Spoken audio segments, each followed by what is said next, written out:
It's great to welcome to the program today Ian Haney Lopez, who is a constitutional law professor at the University of California, Berkeley, and also author of the book Merge Left: Fusing Race and Class, Winning Elections and Saving America. It's so great to have you on today. Thank you. It's really great to join you.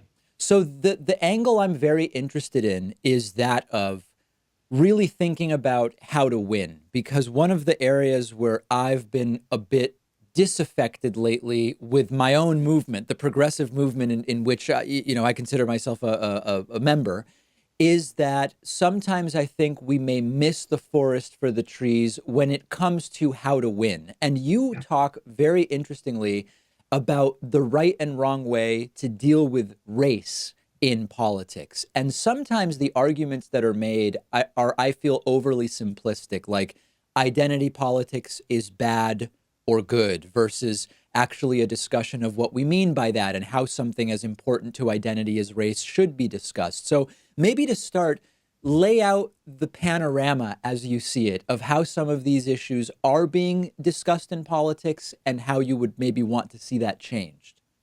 So I think the number one thing to start with there is the idea that race is being used as a wedge issue to divide Americans, and more particularly to divide a Democratic constituency that used to include the white working class, African Americans, and white liberals.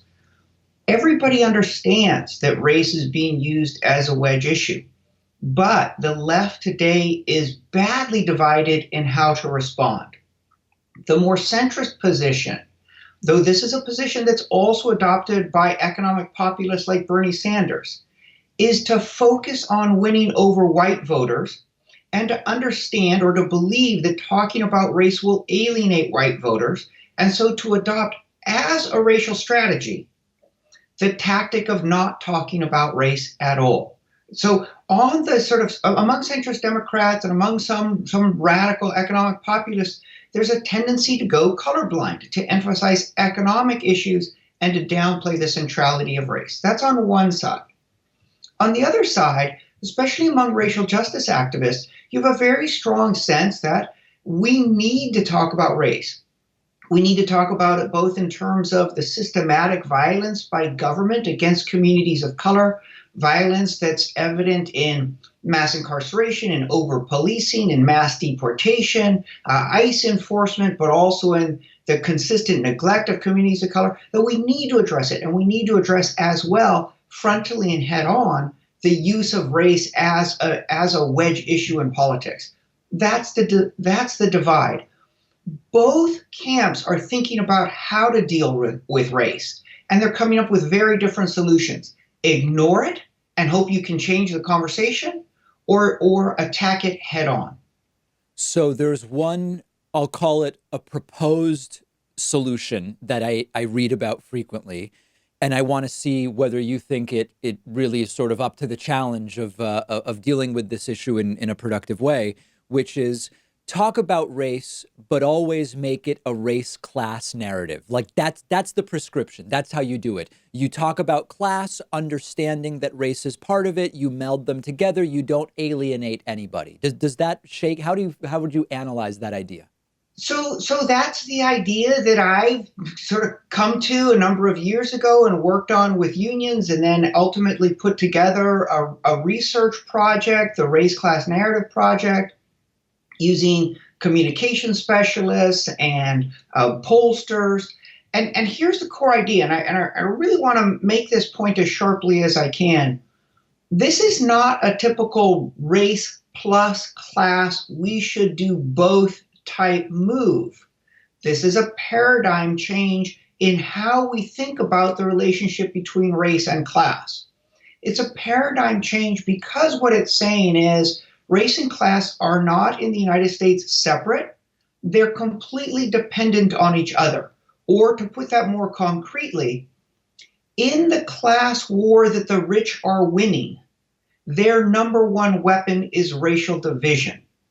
The rich are siphoning more and more wealth to themselves because they've been successful in dividing us along race lines. And this has very clear implications if you want economic populism and if you want racial justice. Because what it says is if you want economic populism, you have to fight race as a tactic for dividing American voters. And what it says is if you want racial justice, you have to fight racial division. You have to make it clear to whites that they have their own pragmatic interest in opposing racial division so that whites will understand that they have their own pragmatic interest in supporting racial justice. I'm reminded of the sort of status quo that exists in much of the agricultural world that deals with immigration, where we've seen large corporations that benefit from both documented and undocumented immigrant labor very successfully convince a lot of Americans that this is really about our brown people stealing your jobs. And that seems to me to have been a very effective way of taking the attention off of the fact that these corporations want to pay the lowest possible wages, even if they are not fair wages, that these corporations disproportionately take advantage with very little consequence of undocumented immigrant labor because those rules are often ignored by the government as priorities. Is that an example of how this is being weaponized in a sense, as you describe? You know, it's a really great example because it illustrates two distinct phenomena. We have to keep both in mind. One way to think about the connections between race and class is to think about the way in which economic exploitation of people of color has been the foundation for this country. So you can think about it as the racialization of Native Americans as inferior as an excuse to take land, or the racialization of people from Africa as black as an excuse for slavery, and so on through manifest destiny and through today's exploitation of immigrant labor and especially undocumented immigrant labor. This is a story that says race and class focus on what's happening to communities of color and the way they're economically exploited. A very, very important story. But here's the point. Don't stop there.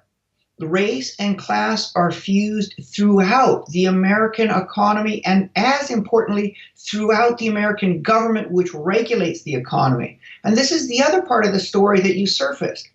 Not only are corporations exploiting brown and black and Asian people, but they're also turning around and saying to whites, the cause of economic misery in your life are these undeserving, threatening others. Blame them. Hate government because government supposedly cares more about them than it does about you. You're on your own, and A, buy a gun, and B, trust the marketplace, because through hard work you'll take care of yourself, and if you fail, you alone are responsible. And what this means is that the entire economy, the entire government, the way government is captured by the rich is also a function of racial narratives in our political sphere, in our culture. This is incredibly important. Race and class is not just a story about what's happening to communities of color. It's a story about what's happening to the United States as a whole. It's a story about what has happened to us over the last 50 years. We've seen the greatest transfer of wealth upward from all of us into the economic stratosphere that we've seen in a century. Why? Because many Americans were convinced to vote their racial fears. You cannot understand surging economic inequality that impoverishes almost all of us, including whites, without focusing on the way in which race has been used as the principal weapon against all of us. Yeah, so that gets to Trump in 2016. And It sure I would be does. interested in hearing your thoughts about how, in the postmortems of what happened, there have been all sorts of different analyses that purport to know what it was that allowed Donald Trump to win. Now, one merely mathematical point is when you're talking about 70,000 votes in 3 states that could have flipped it, we want to be careful about pointing to any one thing because there's probably 30 different things that could have made a 70,000 vote difference. But what I want to focus in on with you is the fear of losing status that was in the minds of many voters who did ultimately vote for Trump. How does that tie into the race class analysis? Trump wins overwhelmingly because of his success in appealing to racial resentment and racial anxiety. But we should be clear, Trump was not the originator of that strategy. That's a 50-year-old strategy. Republicans have been trying that since 1964, Right. and especially since 1970. It has been their principal route to building popular support, to winning elections. So when we look at Mitt Romney's numbers, 90% of Mitt Romney's support came from white voters. Same with Donald Trump. 3 out of 5 whites voted for Mitt Romney. Same with Donald Trump. 98% of Republican elected officials are white. Similar numbers under Trump. Donald Trump pushes more aggressively a strategy that has been in place and has been working for the Republicans for 50 years. Not since 1964 has a Democratic candidate for president won a majority of the white vote. This is very, very much about race.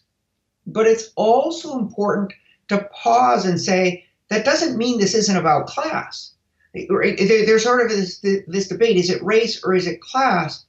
For many people afraid of losing status, they have lost status. They have lost position. Their lives are in peril. Many whites are in trouble. They're under tremendous stress. Right? This is the sort of research that talks now about deaths of despair, suicide, violence, drug addiction. Like most of us, many whites are under tremendous pressure. And what's happening is that the Republicans have created that pressure by siphoning wealth up to the very rich. But they've also turned around and said, you know why your life is in such danger? It's because of people of color. They're coming in, they're flooding the country, they're taking what they don't deserve, and they're also violent and they don't respect life the way we do, right? This is a race story to provide a frame to interpret economic hardship. I want to be very clear. Economic hardship is not the main thing here. Many people, like Robert Reich, start by saying economic hardship first, then people look for someone to blame. That's not the history. Dog whistling starts and is tremendously successful at a time in 1970, 1972, when most working class whites were doing remarkably well. Race has its own independent power. But race and class combine in a vicious circle. The more people vote their racial fears, the more they elect politicians who serve the plutocrats, the more those politicians turn around and rig the system to help the very rich and beggar the rest of us, the more they feel stressed and look for someone to blame and are encouraged to use race as the focus of their hatred and their anxiety. It becomes a vicious circle, and no one better embodies that than Donald Trump. The last thing I want to touch on, and we have sort of limited time left, is I want to get your thoughts on the identity politics debate that is sort of existing on the left. I'll give you my sort of 20-second position, which is I am against the use of identity as a cudgel, as a basis on which to silence someone, as a basis on which to disqualify somebody, etc. But I do believe that one's identity gives insight into what it is like to experience the world through that identity. And so we should want that. We should welcome that and we should listen to it. That's where I kind of land on it. I don't know if that is a coherent strategy for electoral politics, however. Oh, I think it is. And I would just extend it further. And I would say it's always identity politics. More than anything else, political scientists and democratic realists understand people are voting in terms of a series of questions. Who am I in this society? Who are my friends? Who threatens me? Who can I work with? Those are questions of identity, and we're all thinking in those terms. So the problem with a term like identity politics is when it's applied to some groups but not to others. We should all be thinking that all of us are operating, organizing, voting in terms of identity. And what that means is we need to create the sort of identity that includes an awful lot of us, a supermajority of us, because only with a bigger we, only with an inclusive identity that takes identity seriously, Can we actually create the wave election that we need to change the direction of this country? And this is where that race class fusion becomes so important, because what it says is all of us want to take care of our families. All of us want a world in which we're welcome and respected and safe. But some people are trying to divide us. Let's come together over those lines of division. Let's come together specifically across racial lines. Because when we come together and understand we're all in this together, then and only then can we build the political power to really change this country's direction. And that's going to be good for all our families, whether we're white, black, or brown. Everybody's helped when we realize all of our fates are linked. Very, very interesting. We've been speaking with Ian Haney Lopez, who is a constitutional law professor. The book Merge Left, Fusing Race and Class, Winning Elections and Saving America. Thank you so much for talking to me today. I really appreciate your time. Thanks so much. I really appreciate the conversation.